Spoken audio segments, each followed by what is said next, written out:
I was having some pain in my wrist, and it would get really annoying when I was tooling or having to use my wrist, my hands a lot when, which is nearly all the time you're building a saddle, and it got to be pretty aggravating and painful. And I went to the doctor, and he said, "Well, it's a type of arthritis." He said it's not the type that you see nearly all the time, but it's a type that uh, aggravates the nerves, and that's what the reason that I would get frustrated. I'd get uh, like I was real agitated feeling, and he said that's what it was. It was aggravating my nerves. So we got my wife Evelyn. We she was having a little bit of problem with the winter, uh, the long winters. She missed the sunshine from Texas, and so we decided to move back to Texas. Somewhere along the line, I had heard about mineral wells and this helicopter school base had closed, and you could buy property cheap, and so I had just finished a saddle school with 3 students. I was no longer with Rods at that time. I uh, told them I was going to quit and move back to Texas, and so I quit and then had this saddle school, and it lasted 6 weeks, I believe. And so after that, we decided to take a vacation and then move back to Texas. So we went to Canada, Chapleau, uh, Ontario, and spent a week up there on this little island in the middle of a great big river. Uh, a guy had some cabins built on it, and we spent a week up there and enjoyed fishing. Didn't catch a lot, but we enjoyed fishing and the scenery and being out. And so we come back and loaded up and went to Texas. And I was going to set up a saddle school down there.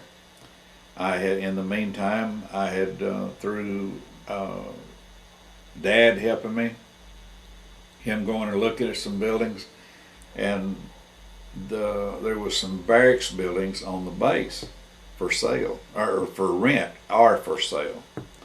And so through the mail, I'd rented these 2 barracks buildings side by side. They were 30 by 80 feet and 2-story, each one of them. And I was going to set up one of them as a place for the students to stay, and then the other one was going to be set up with a shop in it. And so I got everything ready. I even bought some bunks to put in the other building. I run an ad in the Western Horseman.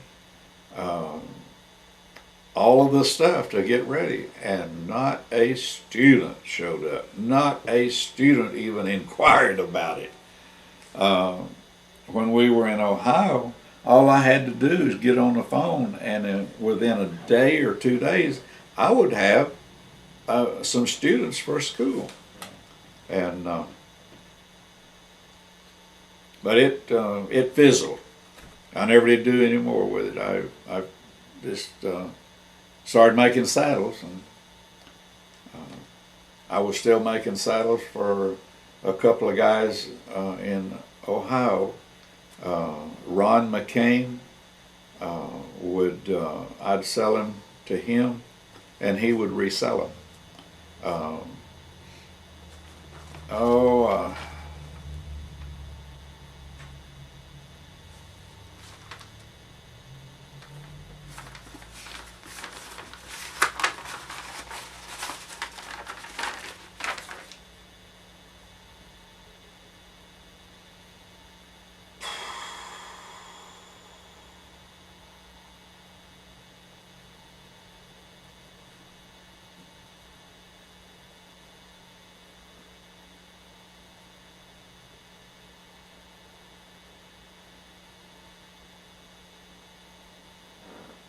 I lost my place.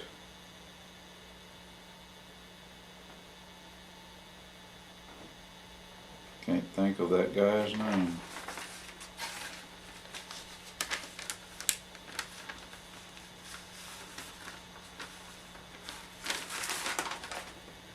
I was making them for Ron McCain, and he would resell them. But he was paying me retail price and then tacking a little bit on it and reselling them.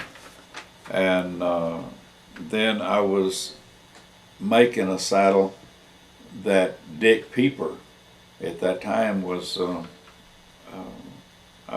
had his name on them. He was endorsing them.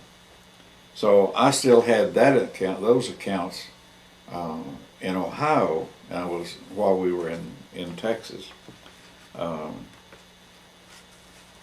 At that time, I started buying and selling some equipment.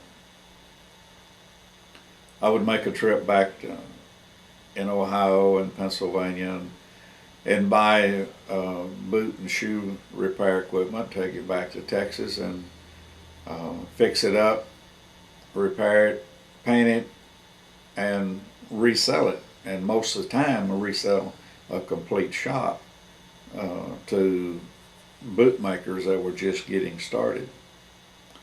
And I did that for a good while. It was kind of nice to get out of the shop and do something different. Up to that point, I'd been working inside for years, and it was just something different to do, and I really enjoyed that.